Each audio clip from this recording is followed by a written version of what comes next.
అతిపెద్ద షాపింగ్ ప్రపంచం సిఎంఆర్ మన నిజామాబాద్ లో రాంపోతినేని గారిచే సెప్టెంబర్ 27న గొప్ప ప్రారంభం. నమస్తే, నేను Keshav. Welcome to Suman TV. ఆంధ్రప్రదేశ్లోనే కాదు, జాతీయ స్థాయిలో తిరుపతి లడ్డూలో కల్తీ అంశం పైన విస్తృతమైన చర్చ జరుగుతోంది.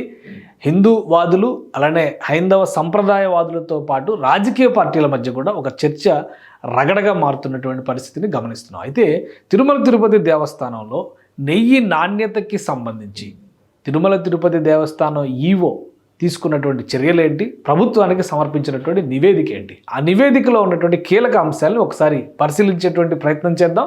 ఇది రిపోర్ట్ ఆన్ టీటీడీ, ఇది కౌ ఘీ ఆవు నెయ్యికి సంబంధించి report of TTD on the cow ghee adulteration and quality improvement initiatives taken by TTD recently. ఇదే నివేదికని రాష్ట్ర ప్రభుత్వానికి ముఖ్యమంత్రి చంద్రబాబు నాయుడు గారికి ఈవో శ్యామలరావు గారు సమర్పించారు. దానిలో ఉన్నటువంటి కోర్ పాయింట్స్ని ఒకసారి పరిశీలించే ప్రయత్నం చేద్దాం. ఇది రకరకాలుగా విమర్శలు వస్తున్నటువంటి నేపథ్యంలో, ముఖ్యంగా ప్రసాదాలలో నాణ్యత లోపిస్తోందనే విమర్శలపైన అధ్యయనం చేయడం, అలానే ఆవు నెయ్యి నాణ్యతలు తగ్గిందనేటువంటి అంశంపైన రివ్యూ చేసిన తర్వాత తీసుకున్నటువంటి నివేదిక అనేటువంటి మాటను ఇందులో మెన్షన్ చేశారు. అగ్మార్క్ అనేది వ్యవసాయ ఉత్పత్తులకు సంబంధించి ఒక స్టాండర్డ్, ఒక ప్రమాణం. ఆ ఉత్పత్తుల ప్రమాణం ఉన్నటువంటివి టీటీడీ ఈ ప్రొక్యూర్మెంట్ ద్వారా టీటీడీ బోర్డు అనుమతితో ఏటా సేకరిస్తారు. అలానే ఏడాదిలో అంటే 6 నెలలకి ఒకసారి, అంటే ఏడాదిలో 2 సార్లు ఈ సేకరణ జరుగుతుంది. అసలు టీటీడీ టెంపుల్స్కి అవసరమయ్యేటువంటి నెయ్యి గురించి కూడా ఇందులో క్లారిటీ ఇచ్చారు. రోజుకి 15,000 కిలోల చప్పును చూస్తే కనుక ఏడాదికి 200 కోట్ల రూపాయలు కేవలం లడ్డూ తయారీకి అవసరమయ్యేటువంటి ఆవు నెయ్యి విలువ ఉంటుందని ఈ రిపోర్ట్లో పేర్కొన్నారు. ఇక ఈ రిపోర్ట్లో ఒక కీలకమైనటువంటి పాయింట్ మెన్షన్ చేశారు. అదేంటంటే ఇక్కడ టెస్టింగ్ ఫెసిలిటీస్ పైన ఎక్కువ చర్చ జరుగుతుంది. నాణ్యత ప్రమాణాల విషయంలో ఖచ్చితంగా టీటీడీలో తనిఖీ చేసిన తర్వాతే నెయ్యిని లోపలికి అనుమతిస్తారనేటువంటి చర్చ ఉంది. కాబట్టి దానికి సంబంధించి కూడా ఒక క్లారిఫికేషన్ ఇచ్చారు. Trained sensory analyst panel with facilities was not there for testing. అంటే పూర్తి స్థాయిలో కల్తీ పైన పరీక్షలు జరిపేందుకు కావాల్సినటువంటి నిపుణులు కానీ, పరికరాల సంపత్తి కానీ, పూర్తి స్థాయిలో నాణ్యతను పరిశీలించేటువంటి ఎక్విప్మెంట్ టీటీడీలో లేదని ఈ నివేదికలో పేర్కొన్నారు.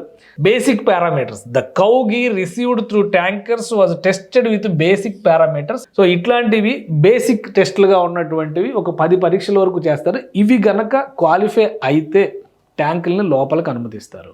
ఇవి కూడా క్వాలిఫై కానివంటే అవి మరింత దారుణమైనటువంటి నెయ్యిగా మనం చూడాల్సి ఉంటుంది. The remaining mentioned tests in the tender document are not being carried due to the lack of requisite equipment in the TTD lab. అది కూడా క్లియర్గా టీటీడీ ఈఓ ఈ రిపోర్ట్లో మెన్షన్ చేశారు. ఇక రెడ్ మార్క్లో చేసినటువంటి అంశం చాలా ముఖ్యమైనటువంటి అంశం.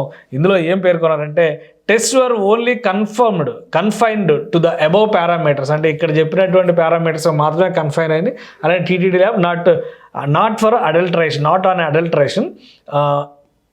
Altogether 14 number of samples were tested and rejected since 2022.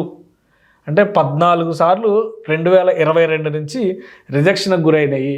కానీ no adulteration test was done. అవి కూడా ఈ ప్రాథమిక పరీక్షల్లో ఫెయిల్ అయినవి మాత్రమే, కల్తీ పరీక్షలు మాత్రం జరగలేదు అనేటువంటి మాట ఇందులో క్లియర్గా మెన్షన్ చేశారు.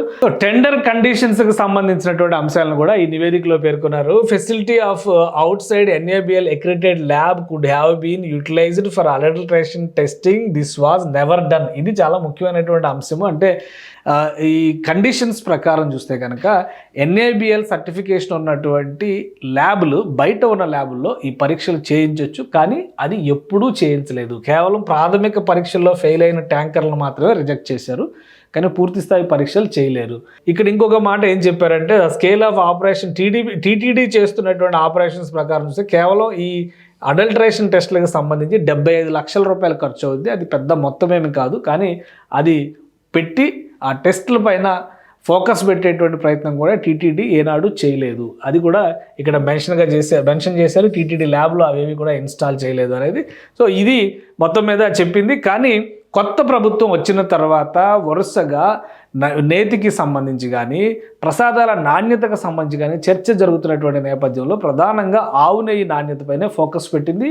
ఆ నేపథ్యంలోనే ఈ టెస్టుల్లో దాదాపు ఇవి సరిగా రావటం లేదు, క్వాలిటీ సరిగా రావడం లేదు అనేటువంటి విషయం తేలిన తర్వాత సప్లై చేస్తున్నటువంటి కంపెనీలకి ఒక వార్నింగ్ మెసేజ్ టీటీడీ ఇచ్చింది. ఆ విషయాన్ని ఇక్కడ మెన్షన్ చేశారు.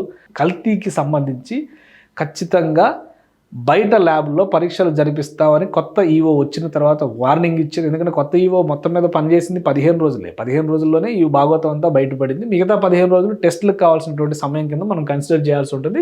కల్తీ ఉన్నట్టు తేలితే కనుక పెనాల్టీలు వేయడంతో పాటు బ్లాక్ లిస్ట్లో పెట్టేస్తాం అనేటువంటి వార్నింగ్ కూడా ఇచ్చారు.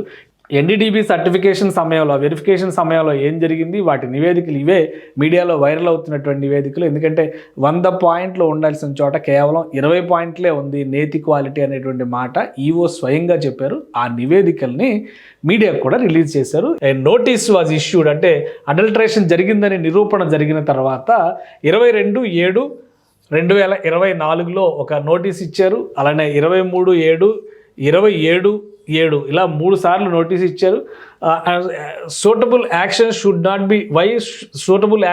Not be taken to black list the company duly forfeiting EMD and SD amount and 5% of penalty. ఇవన్నిటినీ మెన్షన్ చేస్తూ 3 సార్లు షోకాజ్ నోటీసులు ఇచ్చారు. సో వీటికి రిప్లై ఇచ్చింది ఆ సంస్థ 28/7/2024. మళ్ళీ దానికి సంబంధించినటువంటి రిజైండర్ నోటీస్ కూడా 8/8 అంటే ఆగస్టు 8వ తేదీన టీటీడీ సర్వ్ చేసింది. జూన్ 4న రిజల్ట్ వస్తే, జూన్ 12న కొత్త గవర్నమెంట్ ఏర్పడితే, జూన్ 14, 15 తేదీలో కొత్త ఈఓ అపాయింట్మెంట్ అయితే, అంటే మరుసటి నెల జూలై 25, 30 తారీఖుల నాటికి ఈ పరిణామాలన్నీ జరిగినాయి. సో ఈ రిపోర్ట్స్ నేపథ్యంలో ఒక కమిటీ నియమించారు. అట్ ద సేమ్ టైం ఆ కమిటీలో స్కోప్ ఆఫ్ వర్క్ని ఎక్స్ప్లెయిన్ చేశారు. ఏమి ఇచ్చారో కూడా అది కూడా రాశారు. దాని ప్రకారం వాళ్ళు ఇచ్చినటువంటి నివేదిక ప్రకారం చర్యలు తీసుకోవడం ప్రారంభించాం అనేటువంటి విషయాన్ని కూడా ఈ నివేదికలో పేర్కొన్నారు. ఎందుకంటే కల్తీ జరిగింది అనేటువంటి విషయంలో ఒక క్లారిటీ ఇచ్చే ప్రయత్నం ఈఓ ఈ నివేదిక ద్వారా చేశారు. ఆవు నెయ్యిని 800 కిలోమీటర్ల రేడియస్లో, తిరుమలకి 800 కిలోమీటర్ల రేడియస్లో ఉన్నటువంటి సంస్థల నుంచి ఆవు నెయ్యిని సేకరించాలనేటువంటి టెండర్ని రిలీజ్ చేశారు. అలానే ఎన్డీడీబీ ఈ సమస్యలో ఇన్వాల్వ్ అయ్యి పరీక్షలు చేసి, ఒక పరీక్ష చేయలే, ఎందుకంటే చాలా పరీక్షలు చేసి వాటికి సంబంధించినటువంటి నివేదికలు అన్నీ కూడా ఇందులో పొందుపరిచారు. ఎప్పుడెప్పుడు ఏ వెహికల్స్ వచ్చినాయి, ఆ వెహికల్స్ని ఎన్నిసార్లు టెస్టులు చేశారు. అలానే రిజెక్టెడ్ లిస్ట్ కూడా ఇచ్చారు. 2022లో రిజెక్ట్ అయినటువంటి సంస్థల లిస్టు, టెస్టులు చేసినటువంటి ల్యాబ్ల లిస్టు, వీటన్నిటిని ఇచ్చిన తర్వాత ఒకసారి కాదు 10 సార్లకు పైగా లోకల్ ల్యాబ్స్లో టెస్టులు చేశారు. ఫైనల్గా ఎన్డీడీబీకి కూడా దఫాలుగా పంపినటువంటి ఈ ట్యాంకర్ల నుంచి సేకరించిన నెయ్యి, ఆవు నెయ్యిలో ఉన్నటువంటి క్వాలిటీని పరీక్షించారు. అందులో వచ్చినటువంటి నివేదికల్ని కూడా 2 దశలుగా విడమరిచి వివరిస్తూ ఆ నివేదికలను అన్నింటినీ కూడా పొందుపరిచారు. ఇక ప్రతి చోట కూడా ఎస్ వాల్యూ ఇక్కడ చాలా తక్కువగా 20.32, ఇదే తరహాలో చాలా వాటిలో వచ్చింది. యాక్చువల్ లిమిట్ 95 to 104 ఉండాలి. ఇది ఎస్ వాల్యూ నెయ్యికి ఉన్నటువంటి నేతి విలువ, అందులో గీలో ఉన్నటువంటిది. సో ఈ రిపోర్ట్స్ అన్నిటినీ కన్సిడర్ చేసిన తర్వాత ఎన్డీడీబీ ఒక కన్క్లూజన్ ఇచ్చింది. 2025 జనవరి నాటికి సొంతంగా టెస్టులు చేసుకునేటువంటి పరికర సంపత్తిని, అంటే 75 లక్షల రూపాయలు విలువ చేసేటువంటి పరికర సంపత్తిని తిరుమల పరిధిలో అక్కడ ఏర్పాటు చేయడానికి ఎన్డీడీబీ ముందుకు వచ్చింది. ఇది ఓవరాల్గా జరిగినటువంటి పరిణామం. అలానే గతంలో జరిగినటువంటివి, అలానే టీటీడీ బోర్డు రిక్రూట్మెంట్, ఈ ప్రొక్యూర్మెంట్కి కావాల్సినటువంటి విధి విధానాల నిర్ణయంలో కమిటీని ఏర్పాటు చేయడము, అదేవిధంగా ప్రసాదాల నాణ్యతను పెంపుదల చేయడంలో టీటీడీ అనుసరించినటువంటి విధానాలను కూడా ఇందులో వివరించారు. అయితే ఇక్కడ సమస్య ఏంటంటే 4 ట్యాంకర్లని పట్టుకున్నారు కానీ కల్తీ ఎక్కడా జరగలేదనేటువంటి వాదన విపక్షం చేస్తుంది. అధికార పార్టీ చెబుతున్నటువంటి, ముఖ్యంగా ప్రభుత్వంలో ఉన్నటువంటి పెద్దలు చెబుతున్నటువంటి మాటల ప్రకారం చూస్తే కనుక కొన్ని ట్యాంకర్లు అప్పటికే సప్లై అయిపోయాయి. వాటి నాణ్యత పైన చర్చలు జరగడం వల్లనే మరొకసారి రివ్యూ చేసి వచ్చిన ట్యాంకర్లను పరిశీలనకు పంపినట్టుగా టీటీడీ బోర్డు అధికారులు చెప్తున్నారు. ఇదే విషయాన్ని రాష్ట్ర మంత్రి నారా లోకేష్ ట్వీట్ చేశారు. ఇది ఇది కమిషన్లకే కక్కుర్తిపడి చేసినటువంటి చర్య అని వివరిస్తూ అందులో భాగంగా ఆయన ఒక ట్వీట్ చేశారు. ఇక్కడ పేర్కొన్నారు ఏఆర్ డైరీ ఎప్పుడెప్పుడు సప్లై చేసింది, ఎప్పుడెప్పుడు వాటిని ఉపయోగించారని. ఇక్కడ ఏఆర్ డైరీ ఇచ్చినటువంటి మొదటి సప్లై ఏప్రిల్ 12వ తేదీన జరిగింది. అది టెస్ట్ పాస్ చేసి, అంటే ప్రిలిమినరీ టెస్ట్ ఏదైతే టీటీడీలో ఉన్నటువంటి నాడి పట్టుకుని వైద్యం చేసినట్టుగా చేసేటువంటి పరీక్షలు ఏవైతే ఉన్నాయో అవి క్వాలిఫై అయినటువంటి మెటీరియల్ 4 ట్యాంకర్లని అనుమతించారు. వాటి తేదీలను కూడా ఇక్కడ ట్వీట్ చేశారు లోకేష్ గారు. అలానే ఇక్కడ చూస్తే కనుక ఈ ట్వీట్ చేసినటువంటి తేదీల ప్రకారం చూస్తే ఏప్రిల్ నెలలో ఒక ట్యాంకరు, అలానే జూన్ నెలలో మరొక ట్యాంకర్ వచ్చింది, జూన్ నెలలో 25వ తారీఖున ఇంకొక ట్యాంకర్ వచ్చింది, జూలై 4వ తేదీన మరొక ట్యాంకర్ వచ్చింది. జూలై 6న వచ్చినటువంటి ట్యాంకర్లన్నింటినీ కూడా 6 తర్వాత వచ్చినటువంటి ట్యాంకర్లని నిలుపుదల చేశారు. ఎక్స్టర్నల్ ల్యాబ్ టెస్టింగ్ కోసం పంపారు. ఆ టెస్టింగ్ రిపోర్ట్స్ అన్నీ కూడా యానిమల్ కొవ్వు ఉన్నట్టుగా, జంతువుల కొవ్వు ఉన్నట్టుగా తేలింది కాబట్టి వీటిని నిలుపుదల చేస్తారు. అంటే ముందు ఇక్కడ 4 ట్యాంకర్లు వినియోగంలోకి వెళ్ళినా ఇవి వివిధ రకాల మెటీరియల్స్లో ప్రసాదం తయారీ కావచ్చు, స్వామివారికి సంబంధించినటువంటి ఇతర కైంకర్య సేవల్లో కూడా ఉపయోగించి ఉండవచ్చు అనేటువంటి అనుమానాలు ఉన్నాయి. కాబట్టి అనుమానాలు కాదు, అవి ఉపయోగించారు కాబట్టే సంప్రోక్షణ చేయాల్సినటువంటి అవసరం ఉందని ఆగమశాస్త్ర పండితులు అలానే టీటీడీ పెద్దలు కూడా అభిప్రాయపడినటువంటి నేపథ్యంలో తిరుమల తిరుపతి దేవస్థానంలో శాంతి యజ్ఞం, పంచగవ్య సంప్రోక్షణ కార్యక్రమాలని నిర్వహించాలని రాష్ట్ర ప్రభుత్వం నిర్ణయించింది. ఇది మొత్తంగా జరిగినటువంటి స్టోరీ. ఇది ఎక్కడ మొదలైంది, ఎక్కడ ఎండ్ అయింది, ఏ రిపోర్ట్స్ ఆధారంగా ఈ చర్యలు తీసుకున్నారనేటువంటి విషయాల్ని టీటీడీకి సంబంధించి ఈఓ ఇచ్చినటువంటి నివేదిక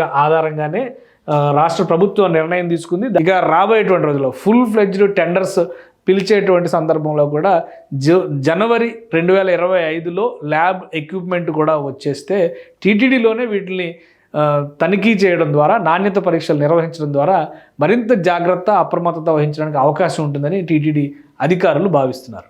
సుమన్ టీవీలో మీ పర్సనల్ అండ్ బిజినెస్ ప్రమోషన్స్ కోసం కింది నెంబర్కి కాంటాక్ట్ చేయండి.